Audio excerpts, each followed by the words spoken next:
وقتی کشون بردش تو حموم و لختش کرد و به یه کنج حموم تکیهش داد، جنازه هانیه هنوز گرم، اما اون هیولا نقشه کثیفی تو سر داشت. یه دسته تیغ برداشت و در عین خونسردی یه نصف تیغ گذاشت توش. دست هانیه رو آورد بالا، مچ دست هانیه رو گرفت تو دستش و تیغ رو کشید روش. 1 بار، 2 بار، 3 بار، بالای 10 بار تیغ تیز بیرحم رو کشید رو مچ دست دختری که مردم شهرش اونو با مچ دستای قویش میشناختن. آخر سرم دست تیغ رو گذاشت تو یکی از دستای هانیه و از خونه زد بیرون.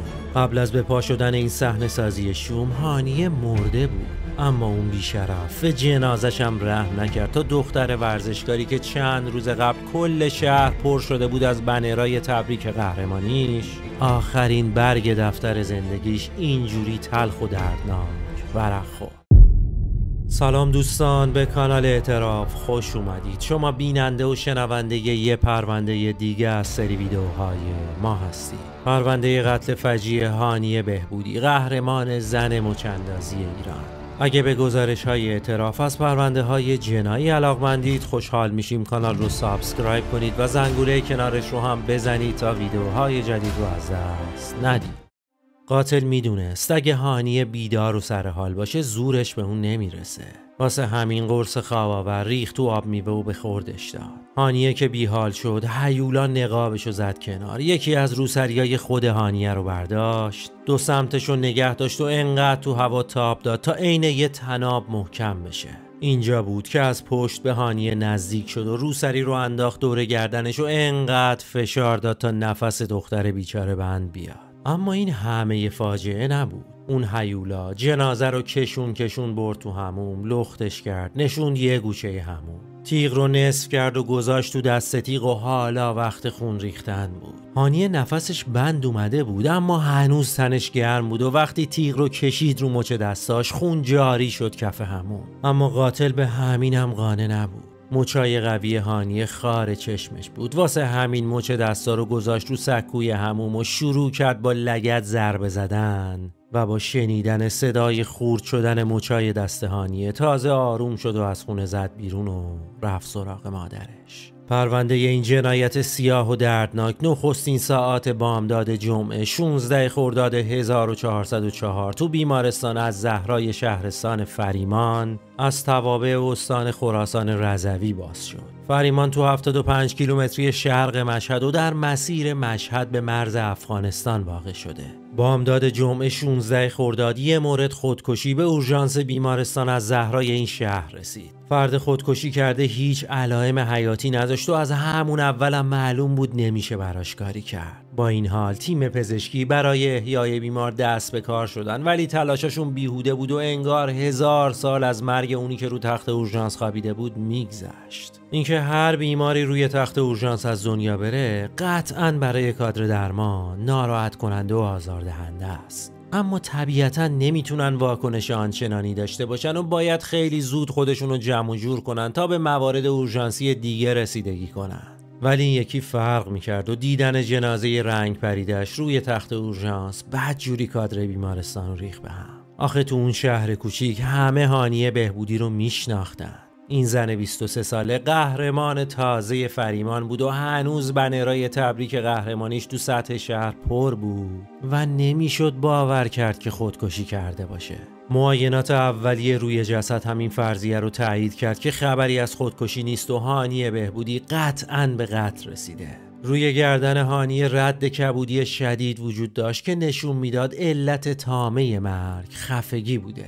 از طرف دیگه شاید قابل باور باشه که هانیه خودش رگ دستاش رو زده باشه، اما قطعاً نمیشه پذیرفت که هانیه خودش مچ دستای خودش رو به این شکل فجیع شکسته باشه.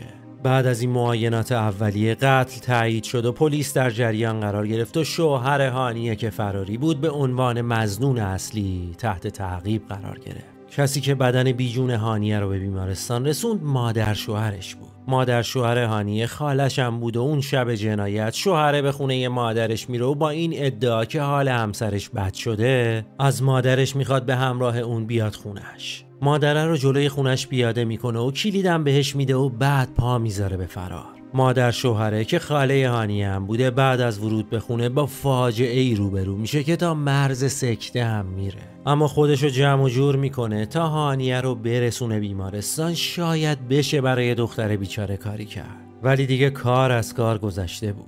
پیش از اینکه جزئیات بیشتری رو از این جنایت سیاه بشنویم، بهتره یه مقدار بیشتر با هانیه بهبودی مقتول این پرونده آشنا بشیم که کی بود و چطور چنین پایان ترسناکی پیدا کرد. هانیه بهبودی متولد 81 بود و تو 19 سالگی با پسر خالش ازدواج کرد. هانیه و شوهرش 10 سال با هم اختلاف سن داشتن و با اینکه دختر بیچاره میخواست بره دنبال درس و دانشگاه و البته علاقش یعنی ورزش، اما با اصرارای خالش با پسر خالش نشست سر سفره عقد. اون نه خونه زندگی خاصی میخواست و نه مهریه گرفت و نه هیچ چیز دیگه ای طلب کرد. هانیه تنها شرط ضمن عقدش اجازه تحصیل و ورزش بود. پسرخاله 29 ساله این شروط رو پذیرفت و عقد ازدواجشون جاری شد. یکی از نزدیکان هانیه که بعد از قتل هانیه با رسانه ها مصاحبه کرده، شرایط سخت زندگی اون و تلاش‌هاش برای بهتر زندگی کردن رو اینطور بازگو کرده: مادر هانیه واسه بزرگ کردن اون و برادرش خیلی زحمت کشید. پدر هانیه سالها درگیر اعتیاد بود و مدتی هم خانواده‌اش رو ترک کرد و بعد از سالها برگشت، ولی خیلی نموند و از دنیا رفت. هانیه دختر خیلی تلاشگری بود و با وجود اینکه مجبور شد تو سن کم ازدواج کنه، اما اجازه ادامه تحصیل رو از شوهرش گرفت. شهر فریمان یه شهر سنتی و کوچیکه، اما این دختر بیچاره با همه کلیشه ها جنگید تا به چیزی که میخواد برسه.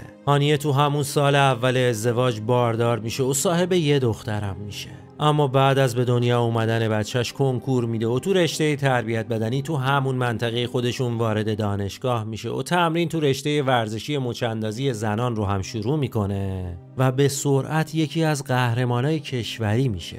دختر دایی هانیه که با رسانه ها مصاحبه کرده گفته شوهر هانیه با اینکه خودش اجازه ادامه تحصیل به اون داده بود، اما از پیشرفت سریع و چشمگیرش دل خوشی نداشت. میگفت هانیه یه دختر چادری بوده، اما حالا مدام از این شهر به اون شهر برای مسابقه میره. اصلا چرا عکسشو بنر میکنن و به در و دیوار شهر میچسبونن؟ تو برخی رسانه ها علت قتل رو سوء ظن شوهر و مسائل ناموسی عنوان کردن، اما دختر دایی هانیه روایت دقیق تری از جرقه شکلگیری این جنایت داره و میگه رسانه ها نوشتن علت قتل هانیه درگیری خانوادگی و مسائل ناموسی بوده، اما واقعیت اینه که هانیه بعد از آخرین مسابقه مچ‌اندازیش تو گرگان یه عکسی از مچ دستاش تو صفحه اینستاگرامش استوری کرد و از قهرمانیش خوشحال بود. اون عکس بدجوری شوهرش رو عصبانی کرد و همون شب هم هانیه رو تهدید کرد که استوری رو حذف کنه. البته این اولین بار نبود که شوهر هانیه رو تهدید میکرد. قبلا هم بارها تهدیدش کرده بود که باید ورزش و مسابقه دادن و کنار بذاره و حتی تو این تهدیدا کارشون به زد و خورد و درگیری هم کشیده بود. مرتبه آخری که هانیه از شوهرش کتک خورد، برگشت خونه مادرش و میخواست درخواست طلاق بده، اما با وساطت خالش برگشت خونهش. اون قبل از برگشتن صراحتاً گفته بود اگه منو برگردونید این بار جنازم از اون خونه میاد بیرون، اما کسی به حرفاش توجهی نکرد و همینطور هم شد و کمتر از 2 ماه بعد جنازه هانیه در حالی که به شکل فجیعی توسط شوهرش کشته شده بود از اون خونه اومد بیرون. پنجشنبه شب یعنی 15 خرداد شوهر هانیه بعد از بازگشت اون از سفر گرگان دخترش رو به خونه مادر هانیه برده و گفته با هانیه میخوان شام برن بیرون، اما با برنامه‌ریزی قبلی ابتدا هانیه رو مسموم کرد و وقتی هانیه بیحال شد اونو خفه کرد و در نهایت هم واسه اینکه همه چی رو خودکشی جلوه بده رگ هر دو دست هانیه رو با تیغ زد. اما در نهایت معلوم شد خبری از خودکشی نبوده و شوهر هانیه به اتهام قتل عمد و جنایت بر میت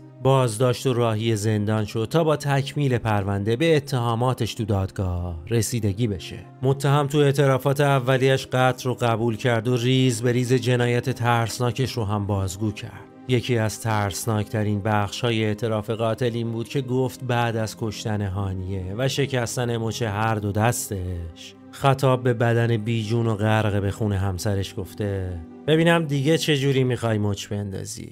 قاتل نه مشکل روانی داره و نه تحت تاثیر الکل و مواد بوده و در کمال صحت و سلامت عقل دست به این جنایت زده. اون فعلا تو بازداشتگاه آگاهی به سر میبره تا با تکمیل پرونده راهی دادگاه بشه. ممنونم از اینکه تا این لحظه همراه ما بودید. لطفاً نظراتتون رو پایین همین صفحه با ما به اشتراک بذارید و اگه هنوز عضو کانالمون نشدید با عضویتتون از ما و فعالیت هامون حمایت کنید.